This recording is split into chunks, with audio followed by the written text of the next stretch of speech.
Hi friends, అందరు ఎలా ఉన్నారు? చూస్తున్నారు కదండి, భైరవకొండ వెళ్తున్నామండి. ఇది ప్రకాశం జిల్లా కొత్తపల్లి అంబారం దగ్గర ఉందండి. భైరవకొండ కొత్తపల్లి నుంచి పోవాలి పామూరుకు. చూడండి, భైరవకొండకి ఎంటర్ అవుతున్నాము.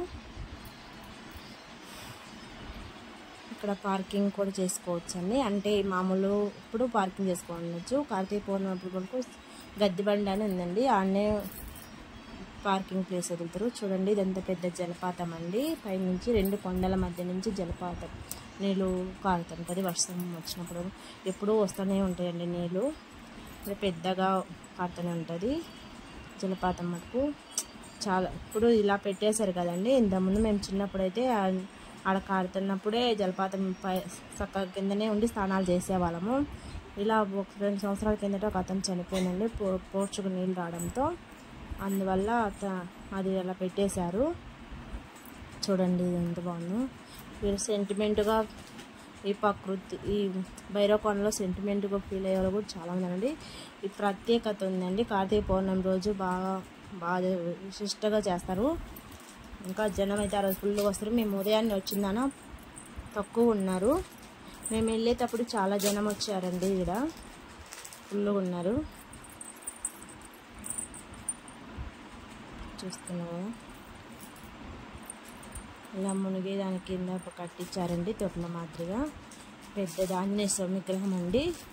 ఇది ఒక 5 సంవత్సరాల నుంచి పెట్టారు. మా చిన్నప్పుడు అయితే లేదు. ఈడ వనదుర్గమ్మ ఉంది. ఈడ నుంచి మట్టి తీసపై పైర్లకు అందుకు వేసుకున్న చీడ ఉన్నా పోతుందని పైర్లకు అందుకు వేసుకుంటారండి. ఇది ఒక సెంటిమెంటు. ఈడ నాగభైరవ స్వామి అండి. ఈ రాయి మీదనే ఎన్నో శిల్పాలు చెక్కారండి. ఇక్కడ 101 శిల్పాలు లేవని అనగొద్దండి. శివలింగాలు చాలా ఉన్నాయి. చూస్తున్నారు కదా, చూడండి, పైనుంచి కోనేరు నుంచి వచ్చింది. ఇది దుర్గమ్మవారు అండి. త్రిముఖ దుర్గమ్మవారు అమ్మవారు దర్శించారు. ఈడ అదే పౌర్ణమి రోజు ప్రత్యేకత ఉందన్న కదండి. ఆ పున్నమి వెలుతురు అనేది అమ్మవారి ముఖం మీద పడుతుందంట. అది చూడడం కోసం ఎంతోమంది జనాలు వస్తారు.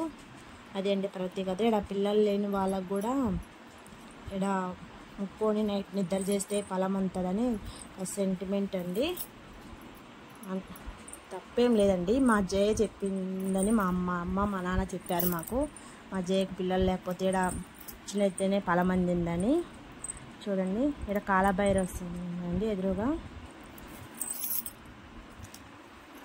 నటరాజస్వామి అమ్మవారి అండి.